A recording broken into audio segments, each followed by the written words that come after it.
still have a few minutes to go to 4:45. So we'll just wait for 2 more minutes.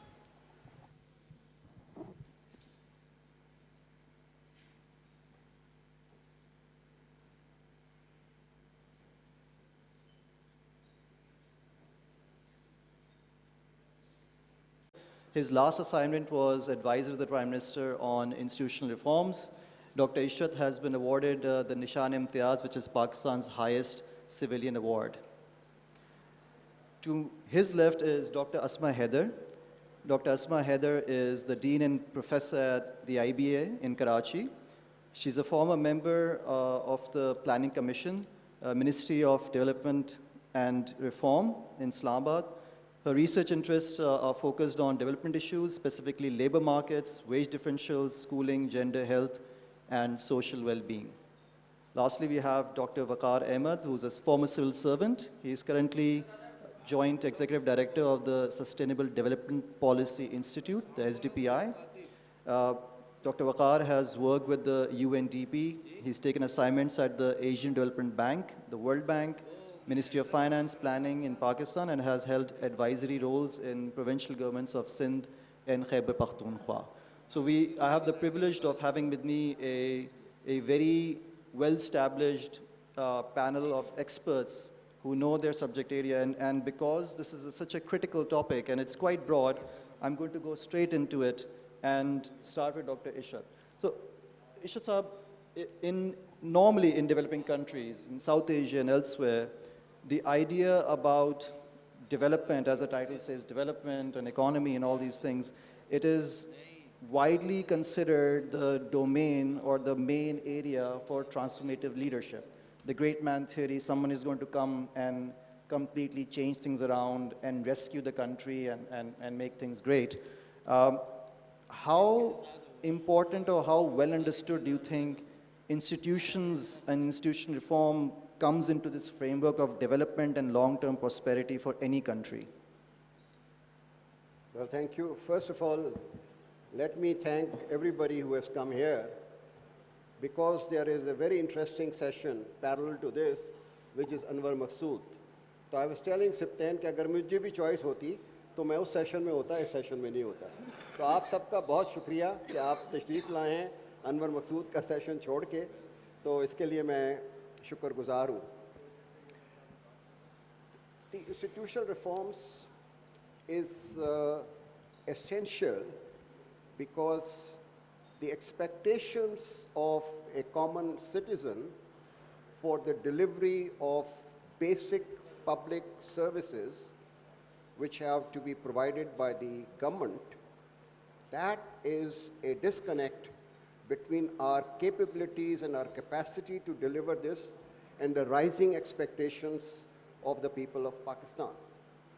So if you look at the performance of the key institutions in Pakistan during the period when Pakistan was one of the top developing countries in the world, which had registered a growth rate of 6% per year for 40 years, despite all the external shocks like the rehabilitation of 8 million people of Pakistan at the time of partition, the 1965 war, the 1971 separation of East Pakistan, the nationalization of banks, industry, educational institutions, and Afghan war in 1980s. Despite all these external shocks, Pakistan was growing at 6% and was one of the top performers. And India at that time was growing by what people called as the Hindu rate of growth, which was only 3%. And poverty level in India were twice as much as Pakistan, and our per capita income was 30% higher. Then the slide starts after 1990 to 2020, which is the latest numbers. Pakistan is a laggard. It is falling behind Bangladesh, it is falling behind India, and its own record of the past 40 years. So the question I explored in my book, Governing the Ungovernable, was what are the distinguishing features between the first 40 years and the second 30-year period. So it's an experiment in economic policy making. And the answer was that it was not the garrison state, it was not the defense expenditure, it was not the foreign aid, it was not the love for dictators, it was the capacity of the basic institutions of governance which made the difference. And because this is a very young group, they won't even know that we didn't have a single industry in Pakistan at the time of partition. And by 1969, we were selling manufactured exports which were higher than Indonesia, Malaysia, Philippines, and Thailand. So PIDC played a very critical role in the industrialization of Pakistan and manufactured exports.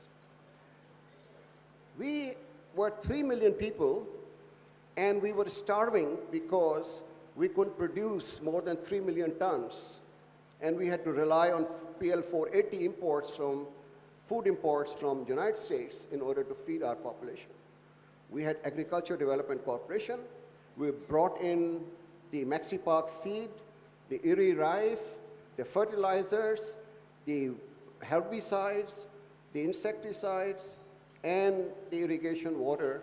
And today, with 220 million people, we are producing 27 million tons of wheat, and we are the third largest exporter of rice.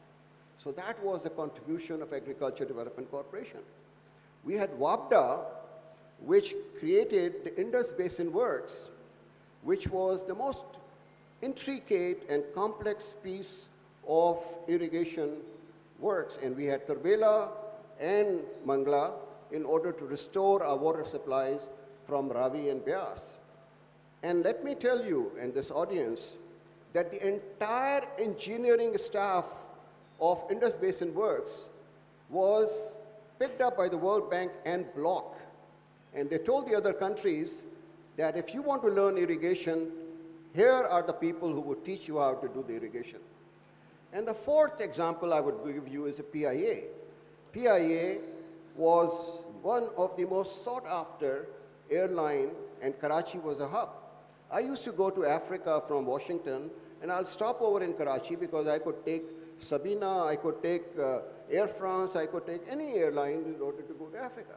Now you compare all the four institutions which had done so well for Pakistan, and I'm not taking Planning Commission because I think my colleague Asma, who has worked in Planning Commission, would tell you about it. Where are these four institutions today? Except the ugly-looking PIDC house, have you heard what is PIDC doing? Agriculture Development Corporation doesn't exist anymore. WAPDA hasn't created one single reservoir, and now we are starting with 10 of them, but it will take another 10, 20 years. And you know, PIA, I did the restructuring report. The cumulative losses of PIA during the last 10 years are 450 billion. It is no longer, you know, an ongoing concern. So that is what explains. And I'm not going at the basic services of drinking water, education, health, which can only be supplied if you have a local government system which manages your services and raises your revenues. And we saw Karachi under Nematullah, and we saw that under Mustafa Kamal, and it was something which Karachi was very proud of.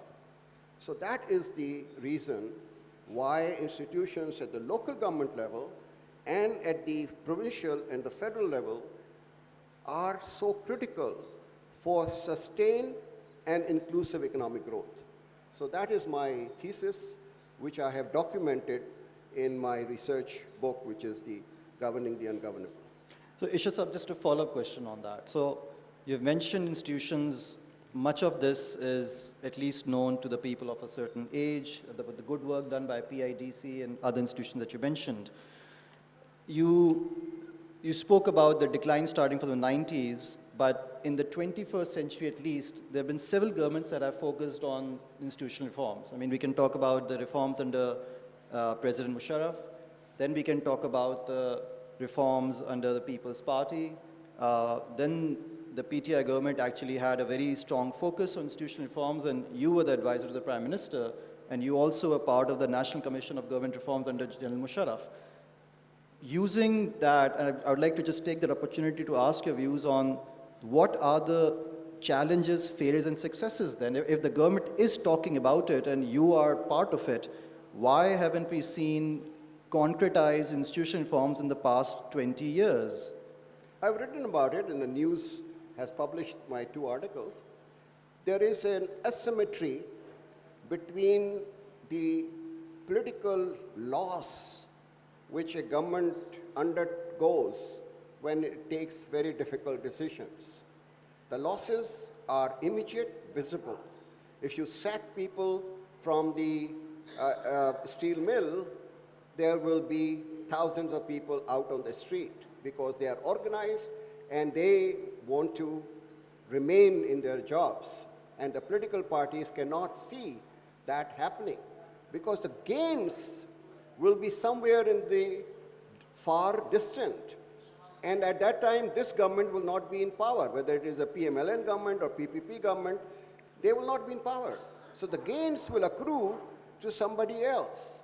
So this asymmetry between the political losses being immediate, being organized, and the gains being diffused and somewhere in the distant creates this disconnect as to why the elected political leaders are not able to do this.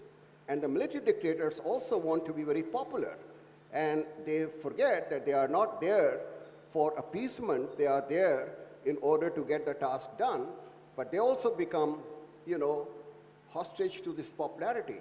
And they also don't take these kind of tough decisions. That's why we are in the last 30 years. So, are you saying that the long-term prospects of any institutional reform in a country where the election time is maximum 5 years are bleak, or should we just give up on them, or should we wait for someone to be there for 15 years? We should have a political consensus among all political parties through the parliament that this is what we want to do for the long-term agenda of Pakistan. Because if you look at the manifesto of each political party which I have examined, they are saying the same thing. So if you have, or the electoral manifesto, you are saying the same thing, why can't you have a consensus on the direction, the pace, the sequence of reforms? That's my submission. Right. Thank you for that. We'll circle back to that in a minute, but I'd like just to talk to Vaqar now. Vaqar, the session is titled Long Walk, Economy, Welfare and Reforms. This is borrowed from the book that you've just edited and which OUP has published of the same title, which covers many of these areas, and it talks about Dr. Ishr's work. Now, first of all, let's talk about that book real quick, and then I'll get to the real the question that I want to ask you. So, would you like to comment on that? Thank you, Sibtain, and thank you, OUP and KLF. I think the book actually came about as a result that SDPI was really concerned for some years that people who had worked in the economic management space, we needed to sit down with them, we needed to see what had worked and what hadn't worked, but more importantly, one needed to really honor those people who had really endeavored all their life and really seen or documented or actually sat with the governments to experiment that what could work and what couldn't work, And in that respect, I think we sort of went around that exercise and we got together 15 young economists and social scientists from Pakistan and abroad, of course, to actually author essays, Festschrift essays in honor of Dr. Ishrat Husain. The essays talk about specific areas of intervention where he had a chance to make a difference and then see their replicability across other institutions as well. And as I said, because we don't have a culture of Festschrifts, the idea actually started that one should have more of these and as a practice, I think we should sit down with people who have really tried to walk that difficult path. Now, what these people, those authors of these essays, what they've done is that they've really picked up on various areas of economic growth, trade, social protection, gender, banking. Each of these areas where Dr. Saab had actually contributed or spent time as head of central bank or in IBA Karachi or as head of the federal government's governance portfolio, and really broken it down into pieces where we've had pockets of success and where we need to go a little further. The top three things that the book actually offers, if I can sort of deduce that, the first is that no matter what the state of the economy, reform has to be an ongoing process. So any political party, it may inherit a difficult economy or a good economy, but on the reform front, they need to have a very clear agenda. And the agenda should not be sort of envisaged once they're in power. It should be there, they should have it well before they come into power, as Dr. Saab said, the manifesto exercise. Second thing that the book talks about is that when it comes to reforms, the whole of the government approach and the micro level governance reforms, each one of them has their merits depending upon the political feasibility. And this is where the clarity of the executive, the cabinet, the parliament's willingness really comes in, that within which sector, which approach they wish to take. And third and final point that the book talks about, or these essays rather talk about, is that most of the reforms, the successful ones which we cite, and Dr. Saab had a role to play over there, they were actually grounded in strong institutions. So any reform of effort can only be sustained if it is coupled with or supplemented with institutional strengthening exercise as well. Right.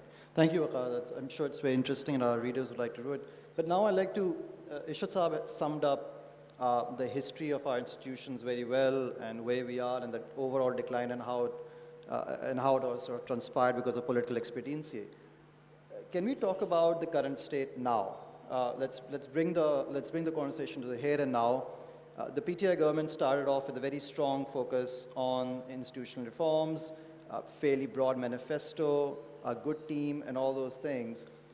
Where are we on that vis-a-vis the economy, trade? That's your area, development, and all that. Let's talk about what has worked and where we are really. I mean, what's been happening on that side? Yes, thank you. I think we have been sort of fortunate to come out of COVID really quickly. So that's been a plus. So most of the indicators in large-scale manufacturing that I see, most of the indicators in agriculture, for example, that I see, at least most of them are encouraging. Of course, there has been a liberal supply of credit, which has helped. In case of exports, of course, the going back to basics when it comes to exchange rate has helped, of course. The industry was able to secure some of the market which, for example, our competitors like India, Vietnam, or Bangladesh had left out in the first or second wave of COVID.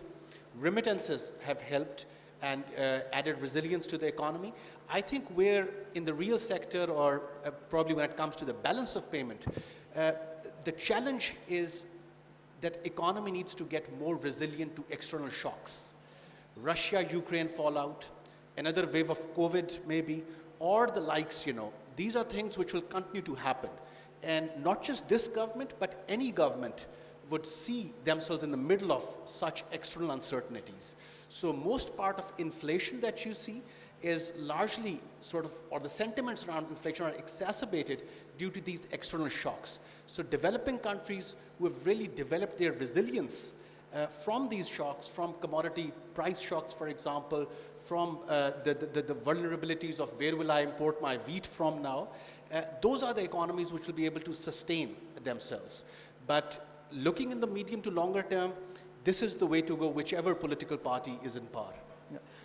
Vaqar, I'm just going to be a little devil's advocate over here. You mentioned FDI, you mentioned exports, you mentioned remittances. One can argue that this was easily because of happenstance. COVID happened, people were sending more money to their relatives in Pakistan, and so FDI went up, remittances went up. One can argue that because people were using more formal channels and the hundi hawala system in which people carrying cash to Pakistan in their pockets was actually down because of airlines not operational, the remittances coming in were actually counted at a higher level. One can argue that because a lot of South Asian countries, especially Thailand, Malaysia, and others that were exporters of textiles, could not operate because they were harder hit by COVID than Pakistan, which had actually kept the manufacturing sector going, was able to capture those orders. Now, how much is that because of serendipity or happenstance, or is it because of sound policy and institutional strength? Yes, so I think, in fact, I also started the story post-COVID, because that's when actually PTI government was able to get a lot of breather. But it's not that pre-COVID or post-COVID, there weren't things in the offing, of course. There was a lot of homework going on, a lot of education going on in front of the economic management, or even in realms like, for example, commerce, or as I said, exports as well. People were sort of learning by doing, but there were things which were going on. But you see, post-COVID, 2 or 3 things have happened. Countries which are able to bring in good reforms in digital finance. You talked about remittances. So countries were able to reap that benefit. You made it easier for diaspora, for example, to bring in the money. Countries which were able to announce or package fiscal response, including in, for example, housing sector, or turf as an example for manufacturing sector, real estate. These were all, of course, scanty, but avenues where diaspora was interested. So I think one cannot say that the policy effort wasn't there. It was. One can already see it translating into, for example, FBR crossing its revenue target now. So some part of it is, of course, reflected or as a result of higher positive growth which the economy would be posting comes June. But nobody is denying that more could have been done, and more needs to be done, and more quickly. Right. So there is hope then. That's essentially what you're saying. I'm going to segue now to Asma Saiba. So Vaqar Saab spoke about the economy, trade, and other related areas. What about the common man? Like, I mean, people like me and others over here, we're talking about inflation and other things. Where are we on the social sectors? Where are we on the indicators that competitiveness and in HDI and other things? And how have policy, which Vaqar mentioned, and I'm sure you've been documenting that in your research, how much of that is to play whether the good we have or maybe the bad that we have? Thank you very much, Sibtain, and thank you, KLF. Thank you, all the friends and colleagues, those who are here. So I'm happy that we are on the same page. Dr. Ishrat and Vaqar both emphasized on the strong institution. So I'm going to be more specific. So based on my limited experience with the government, my realization is that we also, because why we need reforms. So the first question, why we need reforms. So as Dr. Ishrat already said, that because we need better governance and efficiency.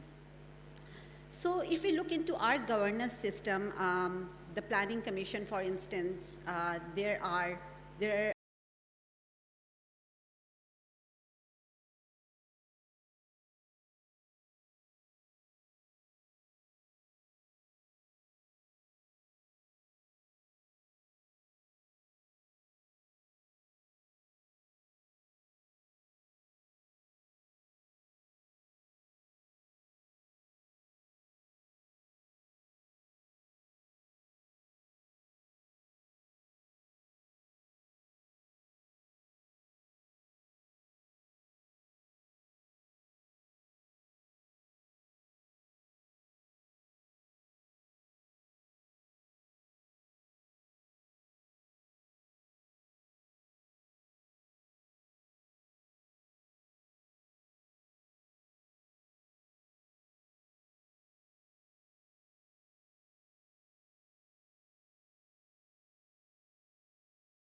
of Sindh's education budget.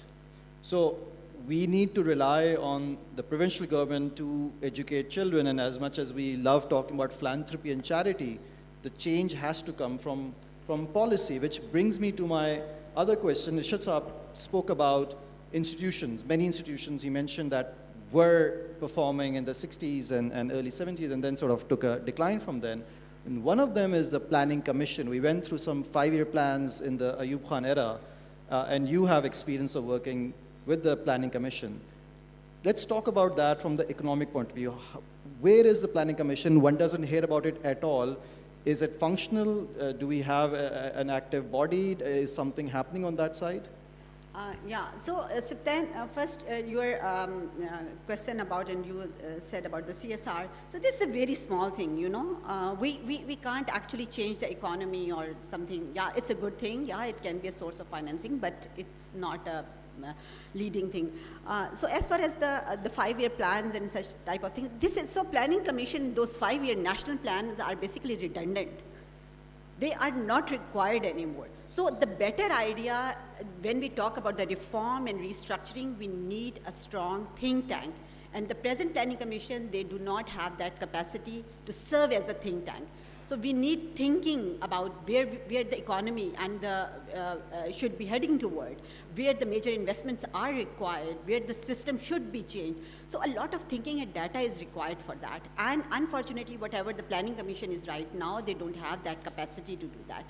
And yeah, so we can even learn from our neighbors. India actually, they changed the Planning Commission to Niti Aayog, and they transform into a think tank, and yeah, they are thinking and they are then working on it. So as far as this 5-year plan, they are redundant. They are not required at all. Yeah.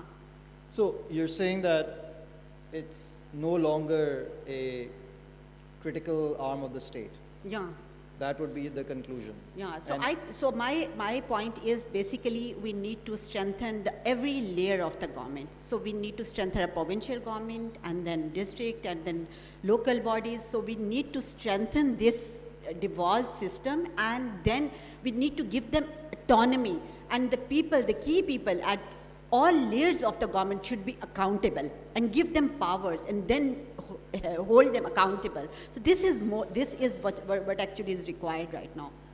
So on the social side, what do you think is the biggest success or failure of the present government in terms of what they have achieved in the past 3.5 years on the social indicator or social efforts of upliftment? Because the title of this talk is also welfare. We keep talking about the welfare state or Naya Pakistan or Riyasat-e-Madina and all those concepts.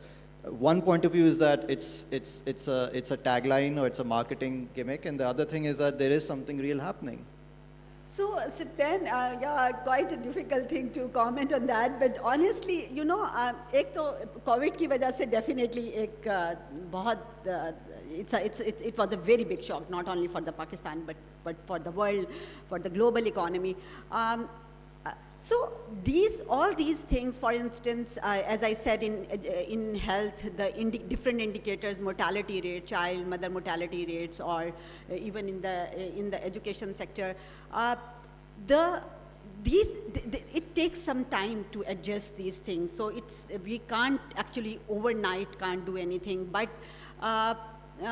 As far as I think one of the good point of this government is the BIS program and introducing the SARS program, which is I think was a very good initiative, and which helped also even the one-time payment. The one-time payment, which I'm not a big fan of actually the cash transfer programs, but in this situation with the COVID-19, I think that even a one-time cash payment was a relief, and so this is something that this government maybe celebrate, but again I would say that this is not the solution for the cash transfers are very partial actually solution, and we need long-term thinking for that. Similarly, the graduation strategy is required. What is the status of the graduation strategy of the BIS program is again a critical thing to do. There are certain steps and there are some surveys as well to my understanding, but still a long way to go. Yeah. Sorry, so I have a lot of questions, but and I will circle back to them, especially with Dr. Ishrat. But I think we can engage the audience now. I mean, with a very broad topic, I would like to take some questions from the audience, and then we can come back with a summation from Dr. Ishrat and all of you. So I think if the volunteers are ready with the mics, we can start the questions. The gentleman there, right on my left, with the hand up, if we can get the mic to him, we can start with the question and answer session. Thank you. My name is Ali Sibtain. I've been a student of economics, and we keep hearing about the institutional reforms. This seminar is about institutional reforms and not the economy itself. So rather than, Dr. Vaqar, rather than the lagging indicators of what economic performance is right now, which can mean anything, we're talking about institutional reform. So, and we keep hearing about the institutional reforms that Dr. Ishrat Husain has been working on. So what are those institutional reforms that were proposed? Where are we on their implementation? And if this is too early, what are the 2, 3, 4 institutional reforms that, Dr. Saab, you have great expectations from? Thank you. Well, thank you for asking that question, but it will take another session for me to explain everything. But I'll respond by saying what we have brought about as the foundation for the future trajectory. One is that the civil service was a stagnant pool. You start at the age of 24 through one examination, and then you can keep on rising in the hierarchy up to the grade 22, whether you are performing or not. That is what the civil service is all about. We have introduced 2 major changes, that your promotions will no longer be based on seniority, but on your performance indicators, which will be quantifiable, measurable, and verifiable. And there will be an agreement between you and your boss as to what your goals are and what your KPIs are. And you will be evaluated on that basis. Second is your training and capacity building. If you have just graduated 20 or 30 years ago and you're not completely refreshed yourself and caught up with what is happening in the world, you are of no use to the government. So training is now a continuous process, not only for just the CSS, but all the engineers, doctors, economists, financial analysts, so you upgrade your knowledge and capacity. That is now part of the training for everyone. And third is your potential for the future. And this promotion policy now has been implemented. And it was challenged in the court of law by the people who were superseded because they said we were senior. And Justice Atharmanullah has given a seminal judgment that if the process is transparent and everything is recorded, then the judiciary has no business in interfering with the executive decision. So that will bring about a change. But at the same time, we have compulsory retirement rules. You can go on till 60, whether you're performing or not, whether you have not been promoted. Now it is possible that after 20 years, your entire record will be evaluated. And if you are non-performer, you have been superseded, if you are found guilty of corruption, you will be asked to go home. This is where the civil service will get out of its zone of comfort and try to be of value to the common citizens. And that is a citizen feedback. The Prime Minister's portal gets 3.5 million feedback about the civil servants by citizens like you. And they are taking action, and that forms the part of their record, whether citizens are satisfied or not. So these are the reforms which I think are futuristic, but they are not really visible at this point of time because it will take some time. Waqar, do you want to comment on that also? Because Yes. there's an aspect of economy in there. Yeah, very briefly, I think because Dr. Saab has touched upon an area which is on course, which is working hopefully. So let me take maybe two examples where institutional setting or institutional reform is gravely desired and urgently desired. So my two picks would be tax and energy space. We have a huge tax gap and we have a growing circular debt. And both can bring you down. Thanks. I think there's another question there. And then we'll take the question on that side. So there's one area in Pakistan's policy space that sticks out for being especially resistant to change and reform of any kind, and that's the FPR. So if I were to ask you, for the past 20 years, there has been a very strong, we've seen repeated attempts at tax reform, tax administration reforms. There have been massive programs run and whatnot, but still nothing has changed. So overall, I mean, looking at the past 20 years, what is the reason here? I mean, what's up with this idara? And number two, how do we crack it? Khurram, that's a very good question, but let me fill you in. During 2004 to 2007, we implemented a program under TARP where we had internal job vacancy announcements and people would compete for their postings, like the British civil service. You don't go automatically to a position of commissioner or chief collector, but you will be evaluated by objective criteria by a board, and the best person would be selected. And during those 5 years, the FPR revenues went up from 340 billion rupees to 1 trillion rupees. That was because of the human resources being utilized in an efficient manner. But those reforms were aborted after 2007, and the previous practice of giving one salary to everyone and double the salary for everyone was adopted. So the incentive to compete and get the double salary was demolished. And that happened till 2020.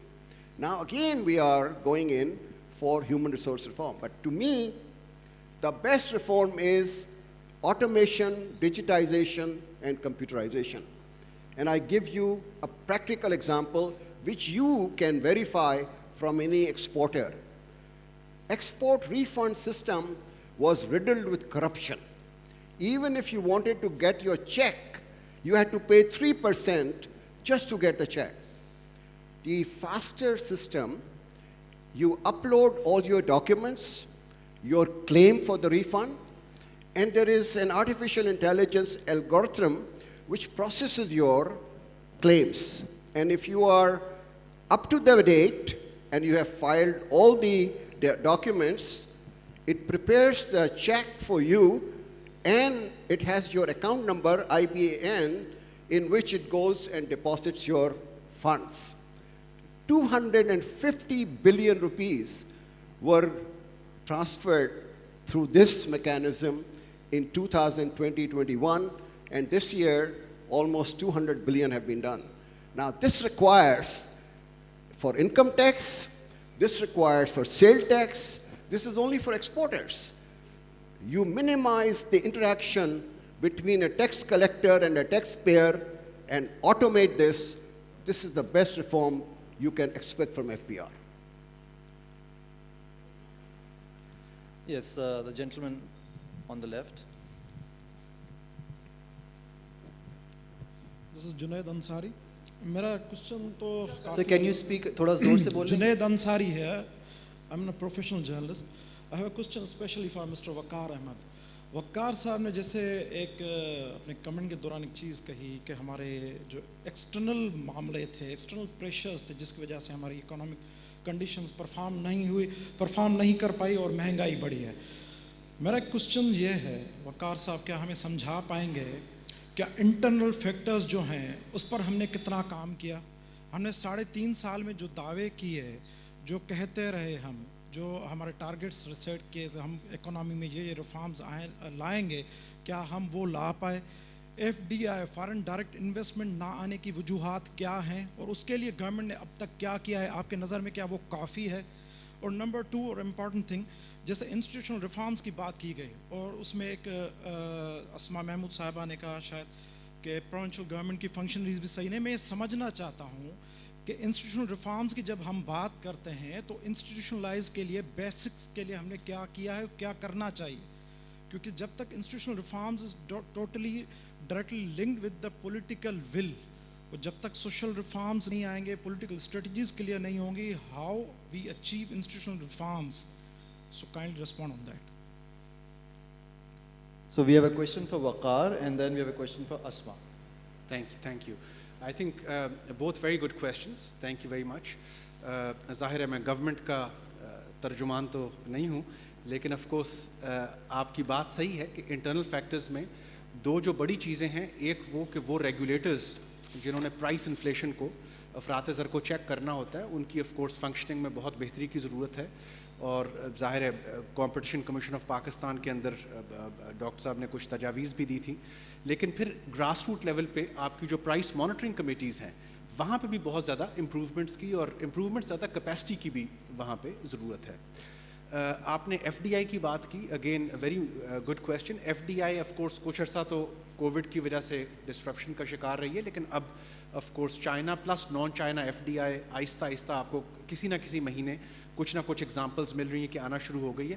لیکن پچھلا session جو تھا اسی hall میں وہ بڑا اہم تھا, اور وہاں پہ جو ایک آپ ہی کی طرح ایک بہت ہی اچھا سوال جو گورنر رضا باقر صاحب سے پوچھا گیا, اس میں وہ یہی چیز آئی کہ ہمارے فورن انویسٹرز کو تھوڑا زیادہ جو ہے وہ فیسیلیٹیشن چاہیے اس وقت in terms of taking their principal اور کیپٹل آؤٹ آف پاکستان. اس وقت پاکستان کے اندر پیسہ لانا جو ہے وہ کافی آسان ہو گیا ہے due to the digital finance reforms, لیکن پاکستان سے پیسہ لے جانا جو ہے اس میں پھر بھی تھوڑا بھی ٹائم لگتا ہے.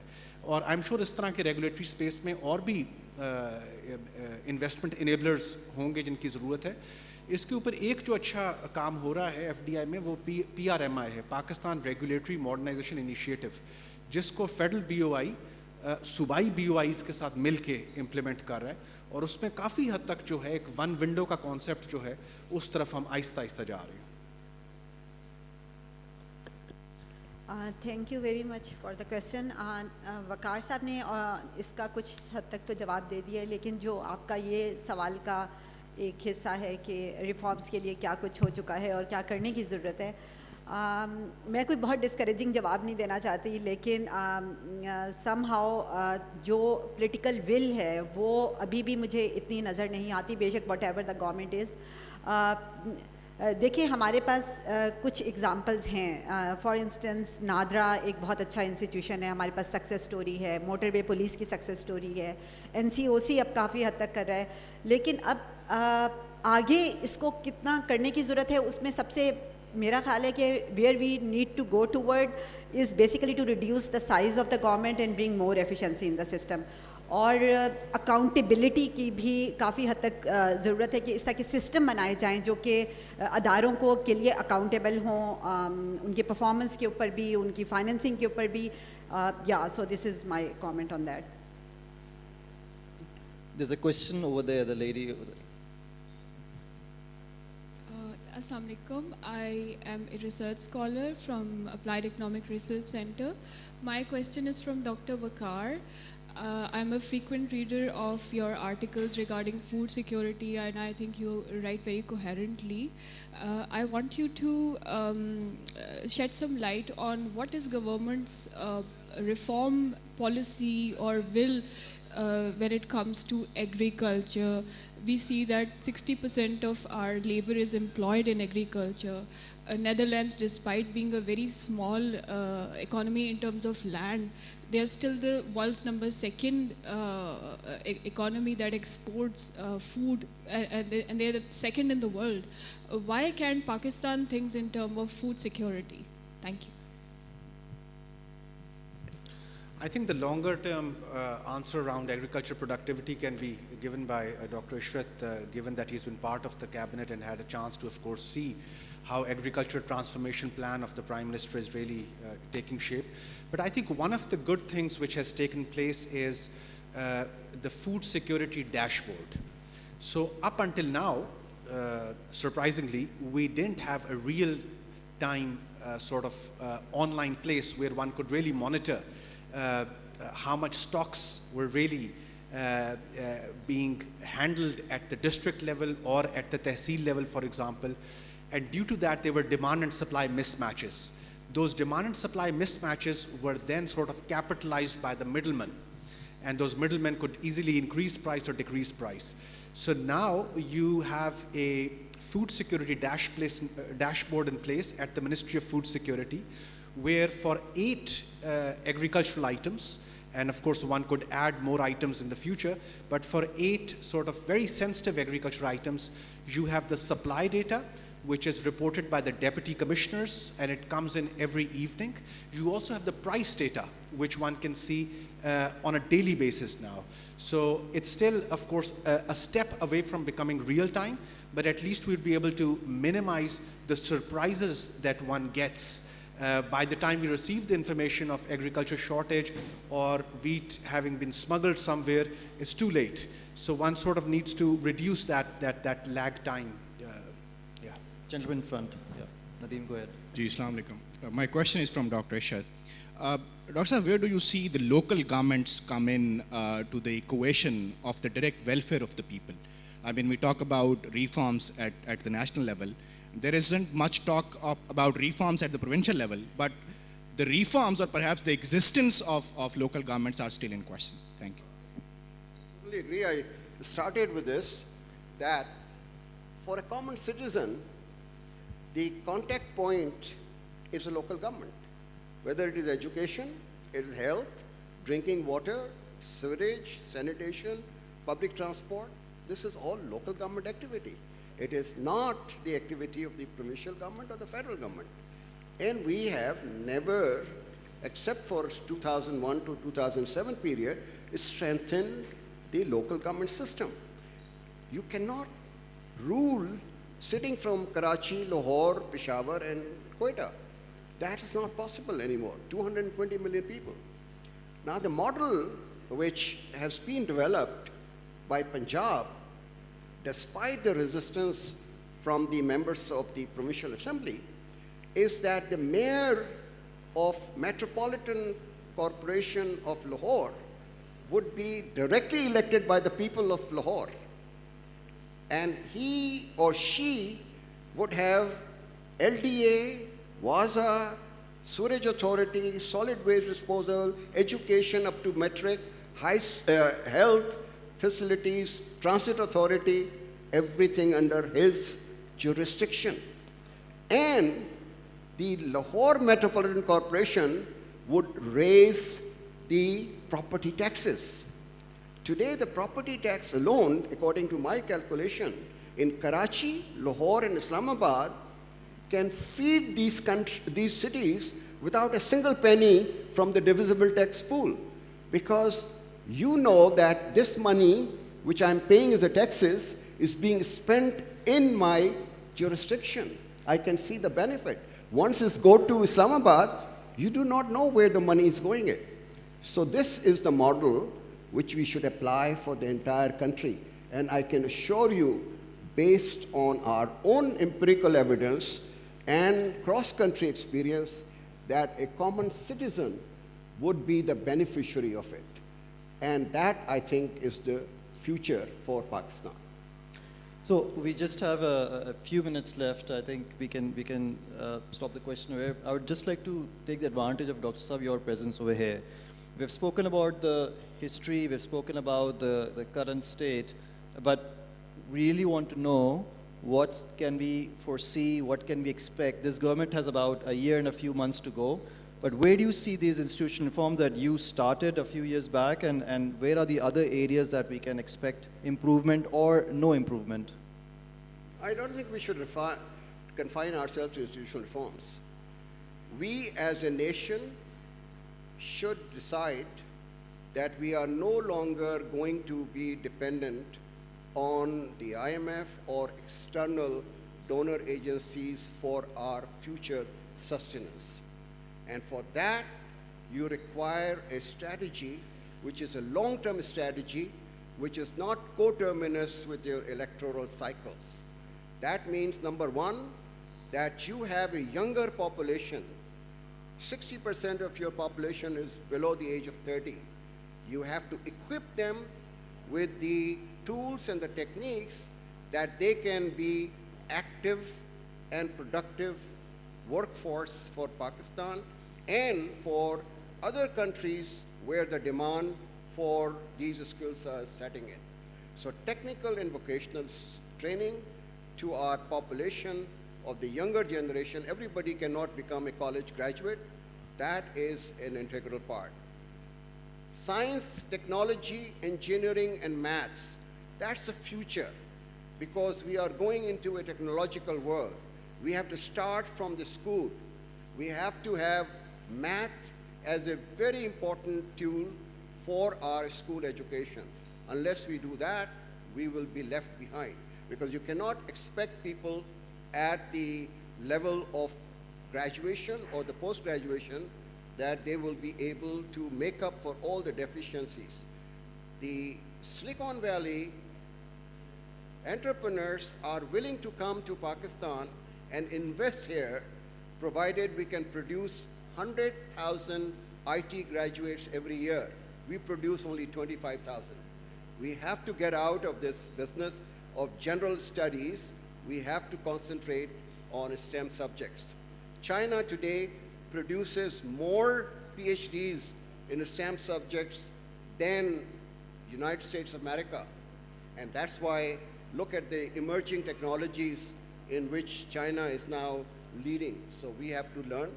India is another example where 60,000 visas are given to Indians out of 120,000 under HB1 visa for the United States, because they have their skill set.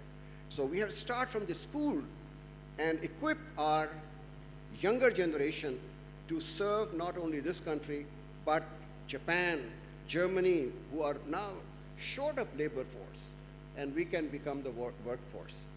The second point I like to emphasize is that we have to get into devolution from the provincial government, which I just answered Nadeem. You empower the local communities. They are the better judge of what their requirements are. I must confess that as an arrogant young civil servant sitting in Karachi planning department, I used to approve 500 primary schools, not knowing whether there is a need for the school, whether there will be teachers there. And I thought, well, this is what the country, the province needs. You go to the local government, they will say, we need a 1 kilometer road connecting your village with my village where there is a girls' school, but there are fewer girls, and we have a teacher, and we have the building. Look at the efficiency of the resources, because the people know what is best for them. So please empower them, give them the taxes, give them the authority, get out of this centralization. Third is, the other point which I have been making is that you take law and order, you take education, you take disaster management, you take any sector of the economy. Unless you have merit-based selection of the chief executives and those key positions in these institutions of delivery, you will never be able to get anything done. If you continue to follow patronage politics, where loyalty is more important than competence, then this country is not going anywhere. So these are the few ideas which I think, if we follow, the future of this country, despite everything, is bright. And I can tell you that we will no longer be going to the IMF every 3-4 years, and we would be able to stand on our 2 feet. Thank you, Dr. Ishrat. I think that was a very good summing up. we ended on a helpful note, and we're also at the end of this session. I'm afraid we're out of time. This was a very broad topic, and we can talk about it for days, but an hour is all we had. I'd like to thank my esteemed panelists, Dr. Ishrat Husain, Dr. Asma, Hyder, Dr. Vaqar. Ahmed. Thank you for your time. Thank you for the audience. We'll move on to the next session. Have a very good evening. Goodbye.